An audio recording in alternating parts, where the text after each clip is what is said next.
Olá! Seja muito bem-vindo ao nosso canal. Aqui você encontra reflexões poderosas e acessíveis sobre as Escrituras, explorando cada capítulo da Bíblia com atenção e clareza. É uma alegria ter você conosco nessa jornada de aprendizado e crescimento espiritual. Se este conteúdo te edificam, inscreva-se agora no canal e ative o sininho para não perder nossos próximos vídeos. E mais, compartilhe este vídeo com seus amigos e familiares para que juntos possamos espalhar a palavra de Deus e inspirar vidas ao redor do mundo. Prepare-se para mergulhar nesse relato impactante que nos confronta com a fragilidade da natureza humana e a justiça divina. Não esqueça, inscreva-se no canal e compartilhe e deixe o seu like no vídeo, pois ao fazer isto a plataforma irá identificar que o conteúdo tem uma certa relevância e indicará para outros usuários com perfil semelhante ao seu. O capítulo Esdras 9 revela a profunda angústia do escriba ao tomar conhecimento dos pecados do povo, especialmente dos casamentos mistos que comprometiam a fidelidade a Deus. Seus versículos destacam a reação sincera e humilde de Esdras, que se volta ao Senhor em arrependimento e intercessão. É um texto que enfatiza a seriedade da aliança, a necessidade de pureza espiritual e o peso da responsabilidade diante do desvio coletivo. Vamos iniciar a leitura da palavra e depois os esclarecimentos. Versículos de Esdras 9 do livro de Esdras da Bíblia. A oração de Esdras devido aos casamentos mistos. Depois que foram feitas essas coisas, os líderes vieram dizer-me: o povo de Israel, inclusive os sacerdotes e os levitas, não se mantiveram separados dos povos vizinhos e de suas práticas repugnantes, como as dos cananeus, dos hititas, dos ferezeus, dos jebuseus, dos amonitas, dos moabitas, dos egípcios e dos amorreus. Eles e seus filhos se casaram com mulheres daqueles povos e com eles misturaram a descendência santa. E os líderes e os oficiais estão à frente nessa atitude infiel. Quando ouvi isso, rasguei a minha túnica e o meu manto, arranquei os cabelos da cabeça e da barba e me sentei estarrecido. Então todos os que tremiam diante das palavras do Deus de Israel reuniram-se ao meu redor por causa da infidelidade dos exilados. E eu fiquei sentado ali, estarrecido, até o sacrifício da tarde. Então, na hora do sacrifício da tarde, eu saí do meu abatimento, com a túnica e o manto rasgados, e caí de joelhos com as mãos estendidas para o Senhor, o meu Deus. E orei. Meu Deus, estou por demais envergonhado e humilhado para levantar o rosto diante de ti, meu Deus, porque os nossos pecados cobrem a nossa cabeça e a nossa culpa sobe até os céus. Desde os dias dos nossos antepassados até agora, a nossa culpa tem sido grande. Por causa dos nossos pecados, nós, os nossos reis e os nossos sacerdotes, temos sido entregues à espada e ao cativeiro, ao despojo e à humilhação nas mãos de reis estrangeiros, como acontece hoje. Mas agora, por um breve momento, o Senhor, o nosso Deus, foi misericordioso, deixando-nos um remanescente e dando-nos um lugar seguro em seu santuário, e dessa maneira o nosso Deus ilumina os nossos olhos e nos dá um pequeno alívio em nossa escravidão. Somos escravos. Mas o nosso Deus não nos abandonou na escravidão. Ele tem sido bondoso para conosco diante dos reis da Pérsia. Ele nos deu vida nova para reconstruir o templo do nosso Deus e levantar suas ruínas, e nos deu um muro de proteção em Judá e em Jerusalém. E agora, ó nosso Deus, o que podemos dizer depois disso?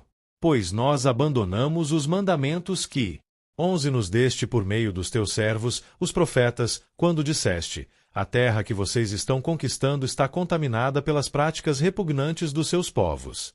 Com essas práticas eles encheram de impureza toda essa terra. Por isso, não deem as suas filhas em casamento aos filhos deles, nem aceitem as filhas deles para os filhos de vocês. Nunca procurem o bem-estar e a prosperidade desses povos, para que vocês sejam fortes e desfrutem os bons produtos da terra, e a deixem para os seus filhos como herança eterna. Depois de tudo o que nos aconteceu por causa de nossas más obras e por causa de nossa grande culpa, apesar de nos teres punido menos do que os nossos pecados mereciam, ó Deus, e ainda nos teres dado um remanescente como este. Como podemos voltar a quebrar os teus mandamentos e a realizar casamentos mistos com esses povos de práticas repugnantes? Como não ficarias irado conosco, não nos destruirias e não nos deixarias sem remanescente ou sobrevivente algum? Ó Senhor, Deus de Israel, Tu és justo, e até hoje nos deixaste sobreviver como um remanescente. Aqui estamos diante de ti com a nossa culpa, embora saibamos que por causa dela nenhum de nós pode permanecer na tua presença. Análise textual. Uma explicação clara, organizada e profunda de Esdras 9, capítulo que relata a crise causada pelos casamentos mistos entre judeus e povos pagãos após o retorno do exílio. O significado de Esdras 9. Este capítulo revela um dos momentos mais sensíveis da restauração espiritual de Israel. Depois de reconstruírem o templo, capítulos 1-6, e restaurarem a lei, capítulos 7-8, surge um grave problema espiritual. O povo, inclusive líderes, estava se casando com mulheres de povos pagãos que praticavam idolatria. Vamos por partes. Primeiro, a denúncia, Esdras 1-2. Os líderes informam Esdras que o povo de Israel, os sacerdotes e os levitas estavam contraindo casamentos mistos com povos vizinhos, cananeus, moabitas, amonitas, egípcios, amorreus, etc. Porque isso era grave. Não por questão de raça ou etnia, a Bíblia nunca condena casamentos entre etnias, Boaz e Rute, Moisés e a Cuxita. O problema era religioso. Essas nações praticavam idolatria, cultos imorais e rituais contrários ao Deus de Israel. Casar-se com elas implicava adotar seus deuses, corromper a fé e repetir os mesmos erros que levaram Israel ao exílio. A expressão usada por Esdras, misturaram a descendência santa, significa misturar a fé, não o sangue.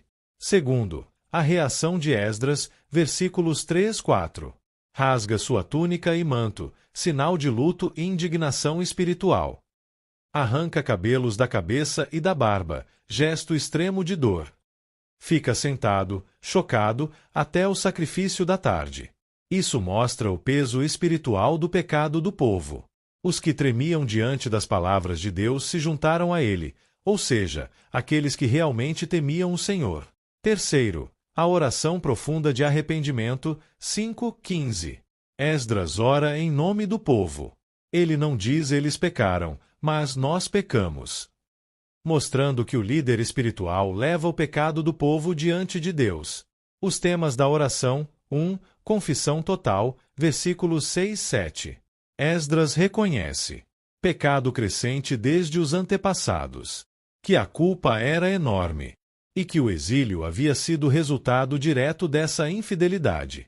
2. Reconhecimento da misericórdia de Deus, versículos 8-9. Apesar de tudo, Deus deu um remanescente, sobreviventes fiéis. Permitiu a reconstrução do templo. Deu favor com reis estrangeiros. Deu um muro, proteção divina. Deus deu uma nova chance. 3. Reconhecimento do novo pecado, versículos 10-12. Mesmo depois de tudo isso, o povo voltou a desobedecer a mesma ordem que Deus havia dado por meio dos profetas e da lei. Não se misturem com povos idólatras para não serem contaminados espiritualmente. Esdras reconhece que desobedecer de novo poderia destruir o remanescente. 4. Reconhecimento da justiça de Deus e final da oração, versículos 13-15. Ele diz: Deus nos puniu menos do que merecíamos. Mesmo assim, pecamos de novo. Se continuarmos, não sobrará ninguém. O capítulo termina com Esdras dizendo: Aqui estamos diante de ti com nossa culpa, não podemos permanecer em tua presença. A oração termina sem solução ainda. A solução virá no capítulo 10. O resumo espiritual do capítulo. 1. O povo comete o mesmo pecado que levou ao exílio, a mistura com idolatria. 2. Esdras se desespera, mostrando a gravidade do pecado. 3. Esdras faz uma oração profunda, reconhecendo a culpa, a misericórdia de Deus, o risco de perderem tudo novamente. 4. A crise provoca arrependimento coletivo, que será descrito no capítulo 10. Lições espirituais de Esdras 9. Primeira. O pecado de hoje geralmente é uma repetição do pecado de ontem. Israel repetia os erros do passado. Nós também repetimos padrões se não vigiarmos. Segunda. A restauração espiritual exige separação do que contamina. Não se trata de pessoas, mas de práticas que desviam do propósito de Deus. Terceira. Líderes precisam reagir ao pecado. Esdras não ignorou, ele enfrentou, chorou, orou. Quarta, a oração sincera abre caminho para arrependimento verdadeiro. Esdras não só denuncia, ele se coloca junto do povo. Quinta, Deus sempre deixa um remanescente. Mesmo quando tudo parece perdido, Deus preserva pessoas fiéis. E chegamos ao fim de mais um vídeo. Espero que você tenha gostado e aprendido algo novo com a gente. Se você curtiu o conteúdo, não esqueça de deixar o seu like e se inscrever no canal. Isso ajuda muito a gente a continuar trazendo conteúdos incríveis para você. Compartilhe com seus amigos e familiares. Vai que eles também se interessam e aprendem algo novo. Obrigado por assistir, nós encontramos no próximo vídeo. Até mais!